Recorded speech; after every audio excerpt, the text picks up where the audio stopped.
Hello, readers and deep thinkers. Welcome back to Miss Pat's Reading Corner. So I have a question for you. Come in a little closer. Have any of you out there ever heard of the writer named Toni Morrison? No? Well, that's quite understandable because Miss Toni Morrison, her books are for adults. And it's likely you'll learn more about her as you enter high school or college. But we are in luck today because she was one of my favorite writers. And we have a story about young Toni Morrison when she was about your age and how she loved to write even at a very, very young age. And this story is called Small Girl Toni and the Quest for Gold. Small Girl Toni and the Quest for Gold. Let's look at the cover. I see little Toni, and it looks like she's holding on to some fruit, and the background is golden. Are you curious? Let's get into it. Small Girl Toni and the Quest for Gold. Here's the picture. You bet stop telling all those outlandish stories, girl. Tell us another one, honey child. Where does she come up with this stuff? Small Girl Toni had a wild imagination. She chattered about ghosts and ghouls, musketeer duels, almost getting eaten by a grizzly bear, and a girl with licorice for hair. Look, the whole neighborhood has gathered around to hear her stories. Storytellers are very important. My stories are going to change the world. Once there was an old man. Scratch that. Once there was an old woman. Change the world, huh? How? A story's just a mess of words. Change the world, how? You couldn't make change for a quarter. Change the world, how? Can you even change a diaper? Hoots, hollers, snickers, and screams. The small girl steamed, and then she dreamed. Oh, wow, everyone's trying to figure out how are you going to change the world with words. Stories can change the world. Grown-ups say that stories can't save jobs or build nice places to stay. But if my stories have gotten me sent to the principal's office and to bed without supper, maybe they can lead me to a whole heap of treasure. Then we could make safer spots for kids to play. We could find people to check on the old folks each day. Or maybe I could spin a yarn so splendid, so spectacular, it would be worth its weight in gold. Small Girl Toni plotted. Gold is heavy. I'll need some help carrying it. Looks like she's talking to her little brothers and sister. First stop on our quest, the old Solomon house on Carpenter Road. Small Girl Toni whispered to her siblings, "Let me tell you a story about Miss Solomon. Quiet as it's kept, she doesn't have a belly button. Her stomach's as smooth as a baby's bottom, and she can turn a full-grown man into a rutabaga. I bet there's gold hidden in her backyard." You know what a rutabaga is? A rutabaga is like a potato.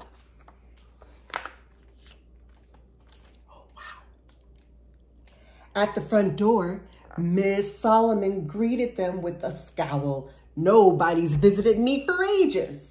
She barked, "What do you want?"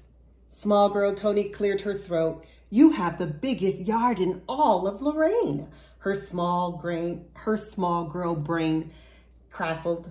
And once upon a time, a stagecoach filled with pirates' doubloons flipped over in this very spot. The coach slid into a mess of quicksand and everything sank down deep. All that gold is still buried back there in your yard. Can we dig to see if we can find it? Miss Solomon cackled. "Pirates and quicksand in Ohio?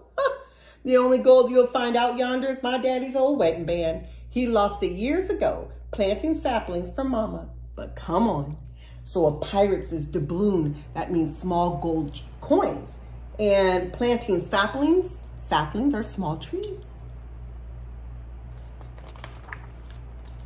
Miss Solomon led them past blackberry brambles and nests of nightshade to 4 golden pear trees, heavy with fruit.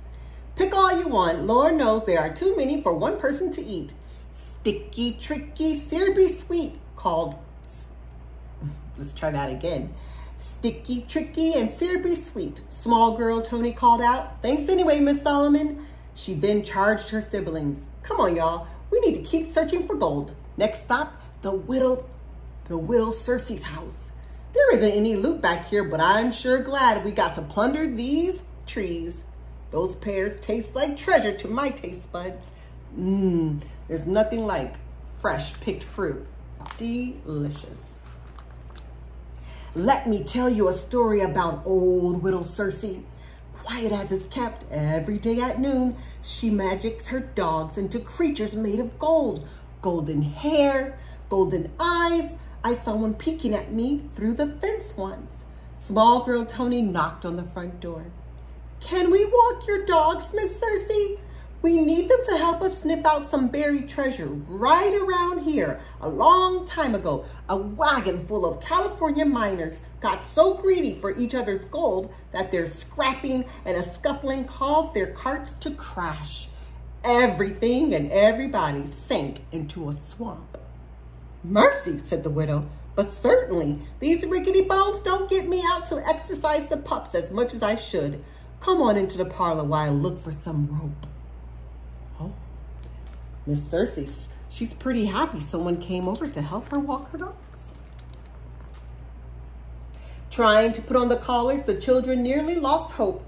They grabbed, but golden retrievers galloped. They grasped, but the golden-eyed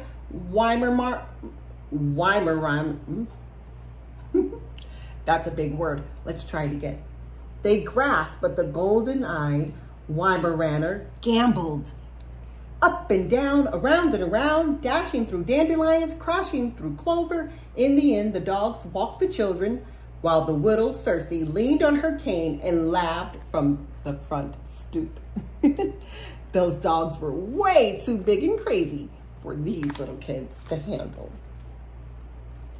They earned 1 penny each, the copper coins sparkling under the high noon sun. I hope to see y'all again real soon, the widow said. We'll see you tomorrow, Miss Circe, the children chimed. That was like trying to tame a bronco. Thanks, Miss Circe. I wonder if Mama and Daddy will let us get a dog. Small girl Toni grinned. It's time for our last bit of gold hunting for today. I know we can find it. Ooh, that's so sweet. They each got paid a penny for walking the dog. They journeyed over to the corner store, mouths watering for golden-hued treats, brilliant butterscotches, melt-in-your-mouth Mabel Janes, valerian candies, and shortbread candies. But the owner would not let them in. Too many, too brown, too strong, too soon. Oh no. Look, this owner, he won't let these kids in to buy treats, but he's letting this kid in to buy treats. He says that they're too brown and he didn't want them in his store. That's not right. They kicked rocks all the way home. Even small girl Toni was wordless for a while. I guess I couldn't spin stories into gold after all. We didn't even find a single nugget. We failed in our quest for the mountain of gold. What a crummy day. I can't believe he wouldn't let us buy any sweets. Oh man, the kids are so sad. But then she spied her house with its sunny marigolds and the scent of buttery pound cake wafting from the window. With Daddy reading The Defender on the front stoop and Mama singing the blues, small girl Toni felt the warmth of true wealth wash over her. Wow, that means that when she got home and she smelled Mama's homemade cake and saw her daddy waiting for them on the front stoop, she knew she was loved, and they felt so much better after that horrible day. Grinning at her brothers and sisters, all showered in golden nectar, golden pollen, and golden fur, she exclaimed, "We did find gold at almost every turn. It's all in how you tell the story.